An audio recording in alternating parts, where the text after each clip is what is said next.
we're gonna start doing urban legends of all 50 states. So we're gonna do West Coast over.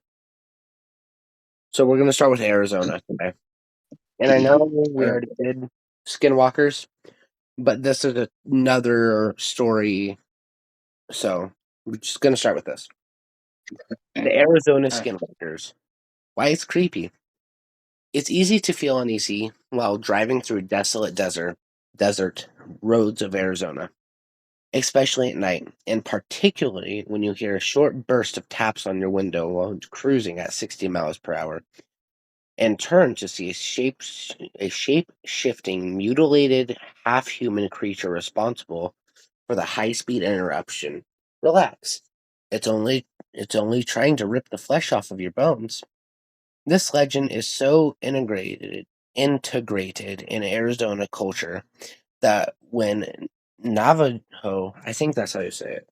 I'm having a block, but I'm pretty sure it's Navajo, woman was found brutally murdered in Flagstaff. The accused killer's defense in court was that the attack could have only been perpetrated by a skinwalker. There even there's even a defined and well documented proportion of the state known as Skinwalker Ranch. There's actually a show about this, bet you've heard of it, where you are most likely to see one of these creatures, not that you'd actually want to. So where did the Skinwalker story come from? The Skinwalkers, like many ancient urban American legends, have roots in Native American folklore. Well, it's fairly hard to gather specific details, as speaking of potentially sinister legends is seriously taboo in Navajo culture. It is understood that non-Navajos refer to them as skinwalkers, are witch doctors who have become an evil reflection of everything the Navajo nation values. Basically, they are men who have transformed into malevolent, monstrous creatures that have no qualms using their spiritual power to kill. Navajo medicine men are trained to learn both good and evil aspects of their power, and skinwalkers are those who have turned to the dark side. It's all very Star Wars, and frankly, it's pretty terrifying. So, what do you think, Stormy? I think that's cool. Besides getting your flesh ripped off, I mean, Yeah. that's not cool, but Happens to the best of us. the story is cool. Yeah. So, if these were real, how terrified would you be to be in Arizona? I would not be in Arizona. What do you mean? Like, I'm never going to Arizona. What the fuck? I'm never Yep. going to Arizona. No. Never? Like, ever? Never have I ever wanted to go to Arizona and be killed by a skinwalker. Yeah. Sweet. All right. Moving on. Now we have where probably most of you live is California. The what is it called? The Sunshine State, right?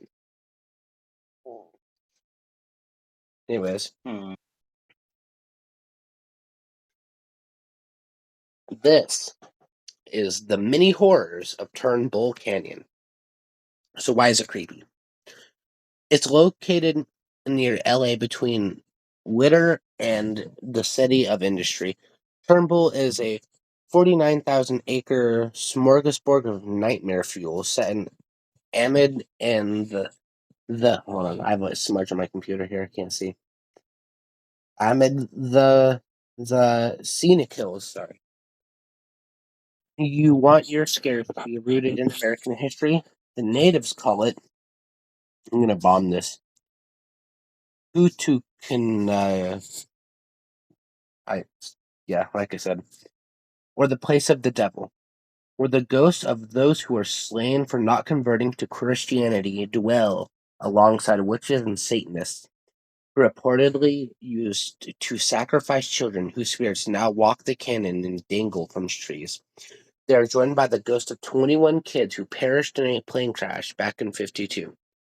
Allegedly, there are no existing records of it. Then there's the remains of an old insane asylum that came back to life to kill a teen in the 60s along a long dormant electrical wire. There are cults, alien encounters, gravity hills. It goes on and on. Basically, if it's something that gets under your skin, there's a story about it happening in this seemingly cursed canyon. So, where did this come from? The place's evil vibes date back centuries, though it wasn't until the site was established as a fur trapping site in 1845 that things started getting really intense, with the word of the site's terrors traveling far and wide and making it a visited place for having a moment, making it a um, making it traveling far and wide to visit this place for its beauty and your morbid curiosity. So, you want to go there? Um, hmm, maybe.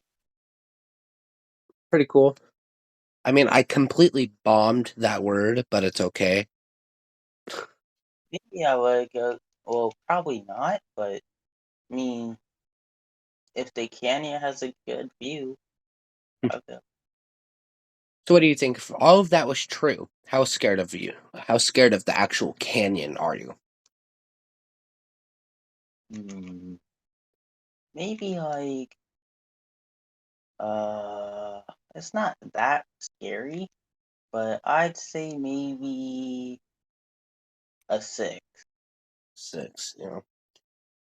It's definitely uneasy to think about, right? Because Satanists, cults, children sacrifices, plane crashes, insane asylums, which are probably the most scariest places, to be honest. But But I want to know why they were sacrificing kids. those cults do weird things, man. I'm sorry if I offended anybody who's in a cult. So, what's up next is Hawaii. Um, I might visit Hawaii at some point in a few years, this year, next year, whenever, sometime. I have a friend from Hawaii. Nice. So, wait, you say you have a friend who lives in Hawaii? Yeah, Okay, so has your friend ever told you about the night marchers? no. Okay, this is a really interesting story. I heard it a few years back and I didn't become obsessed with it, but I thought it was pretty cool. So I'm gonna start reading this and I want you to, of course, give your opinion on it because that's what we do here. So, the Hawaii Night Marchers. Why is it creepy? Picture yourself on a scenic Hawaiian beach at night. Imagine a full moon and a cool breeze running across the sand. Dreamy, right? But if you hear the faint sounds of drums pounding in the distance or see a barrage of torches out on the horizon, it could be your worst nightmare. These spears are actually of ancient Hawaiian warriors dedicated to protecting the island from all outside threats. They will only spare your life reportedly if you lay face down and pee yourself in submission or share a bloodline with one of the warriors. Good luck peeing yourself, tourist. So this is where it came from. The first alleged encounter with the night marchers, known as Huki Po in Hawaiian, was recorded when a captain arrived on the Hawaiian shores in 1778. In Hawaiian tradition, the night marchers' role of life was to protect the sacred members of the community. In modern times, their spirits have been reported all through these islands, mainly at the sites of sacrificial temples and other sacred grounds. And the come on, brain, decidedly corporate Dave's Pacific Center building downtown Honolulu. Apparently, they still protect the island from outsiders, and if you buy into this legend, they always will. What do you think? That's kind of creepy. Yeah. I I think it gets a little bit weird when you have to pee yourself. I do not remember that part of the legend, but I remember watching a video on this when I was younger. And in this video, I remember this guy was like driving down a street and he saw the night marchers, right? And he didn't, Mhm. lay down and pee himself in submission, or he didn't share a bloodline with one of the warriors. And he kind of just stood there, kind of dazed and stuff. And one of the night marchers came up to him and sucked the soul out of him. What? Yeah, Why? because he was an outsider. I mean, I know, but like, was that necessary? Like, I don't know. I think they're a little bit dramatic. too dramatic. Just a little bit, There's no reason. None. Like, my boy had the soul sucked out of him because he was an outsider? Nah. So, if you were in Hawaii at night and you saw the night marchers, would you be terrified? Oh, and Naruto run away. You're not catching me. I don't know. They might But suck your soul. no, I'm a teleport. What you talking about? All right. So next, I'm gonna turn into real quick. so the next one is Idaho, a place that I have been many, many, many times. By many, I mean I've been there at least 6 times within the last few years. You ever been to Idaho? No. Mm.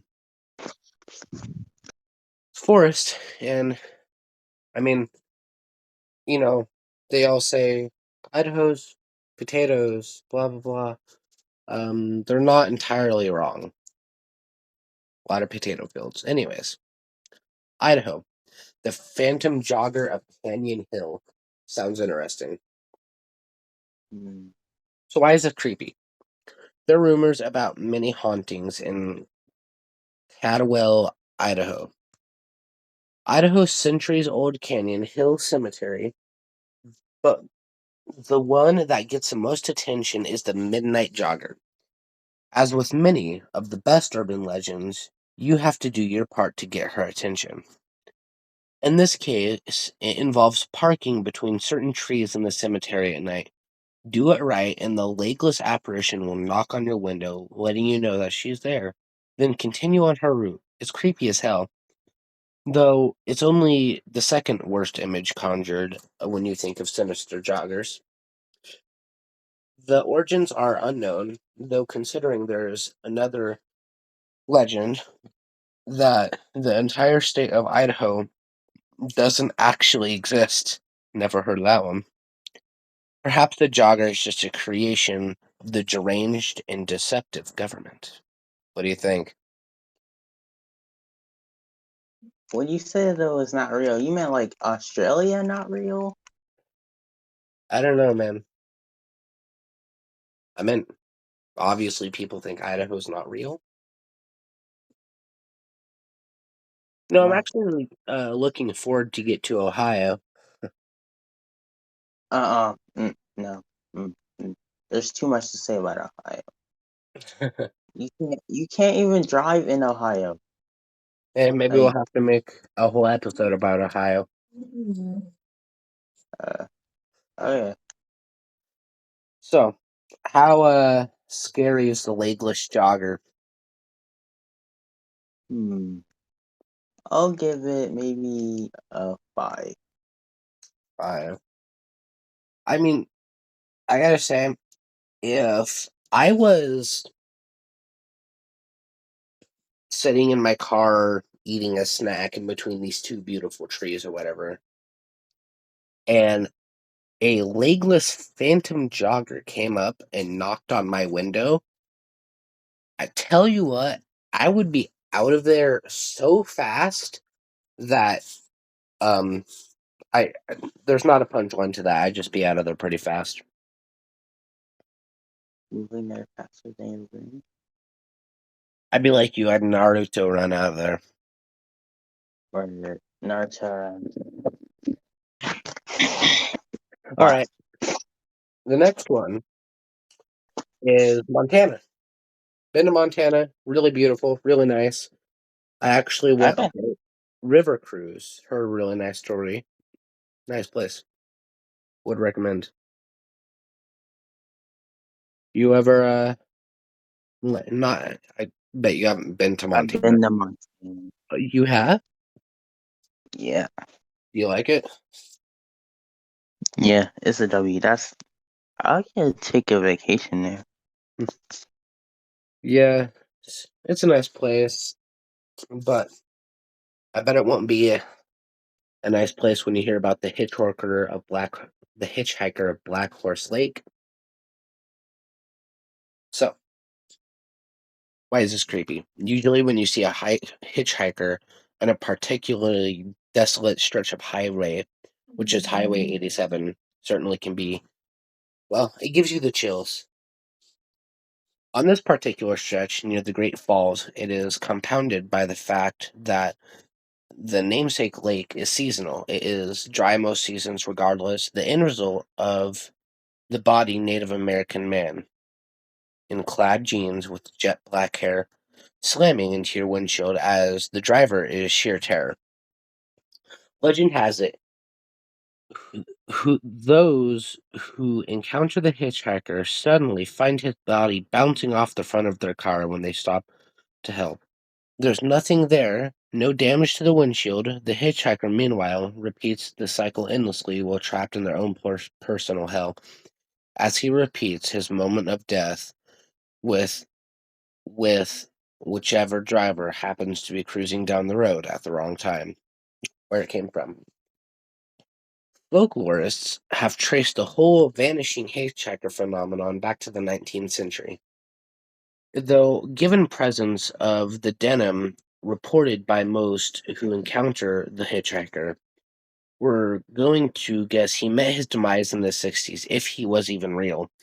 Legends of wandering spirits of Native Americans are pretty prevalent in this part of the country, too. So the chances are the hitchhiker lore and the native stuff is just made logically. What do you think? Hmm. You said he would repeat his cycle of death on your windshield? Yeah, so you'd be like cruising down the road, right? You put an image and Oh, you're driving down the highway and maybe having a drink or just having a nice day, just driving down the highway. And you uh-huh. see the hitchhiker, and when you pull over, he hits your windshield, and as he lays on the ground, he repeats the words of his last words over and over and over.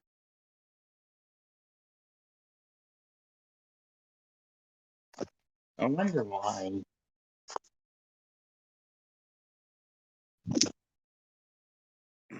So, how scared would you be? Hmm. Mm, probably a 8, 'cause I don't want to be charged with death, bro. Yeah. I'm not actually sure if his body stays there, but I do. I I've actually never heard of that, but Mm.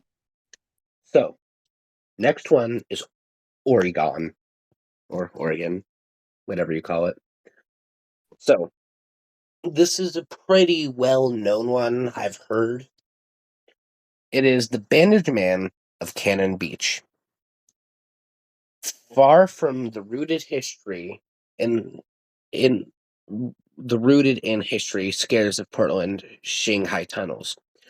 The Bandage Men haunt only a patch of the highway near idyllic coast town of Cannon Beach. Like many slightly pervy ghosts, never heard that one before. He likes to mess with randy teenagers making out in their cars. The more sinister legends have him eating dogs, wandering in the wind swept roadside, and even jumping on the back of pickups and sedans and filling their car with the scent of rotting flesh. So where does this legend even come from? The bandage man, most popularly a logger hacked up at the nearby mill, made his earliest documented appearance in the 50s. He was most likely a spook told around beach bonfires by teens who weaned on monster movies, thus slightly mummy-like roots. Still, after hearing the tale late at night, then retiring to the confines of a secluded road for a little third base action, it's a story that carries enough creepy weight to seriously kill the mood, which is why it has lasted for decades. What do you think? Huh. I never heard about a pervy ghost. That's Never, hilarious. never heard of pervy ghost? Come on, man. Nah, Well, never heard of. That's a new one. yeah, well, any of you horror fans out there, we all know if you're anywhere from a teenager to your 20s, just Don't like let him catch you lacking. for real, like I don't know if y'all noticed, but every teenager who's ever died in a horror movie was having sex. Just saying. So I think that's where the pervy ghost comes from. So if you were just chilling, how scared would you be if that happened? Well, knowing that uh,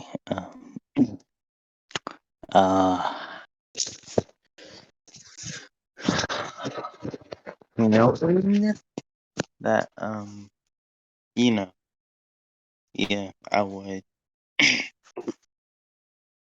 I would be kind of scared. I'm Yeah. not gonna lie. Well, next state is Utah. Everybody's favorite unknown state. I think You, most states are unknown at this point. I don't think anybody's up until recently with the whole political thing. I don't think anybody has ever heard of Oregon until the riots. So, mm, anyways, Utah, petrified forest, and my computer just died. Well, um, I guess this video is going to be 20 minutes. Obviously, this is going to be an ongoing theme. The channel name is Hour of Legends, and I have not been able to deliver on that. Sorry. Um, I promise one of these days we will have an actual hour video, but yo, I don't have much to go off of right now, so we're just gonna have to live with the 20 minutes. But thank you for watching. And drop a like and subscribe. Help out a small channel. See you next for time. sure,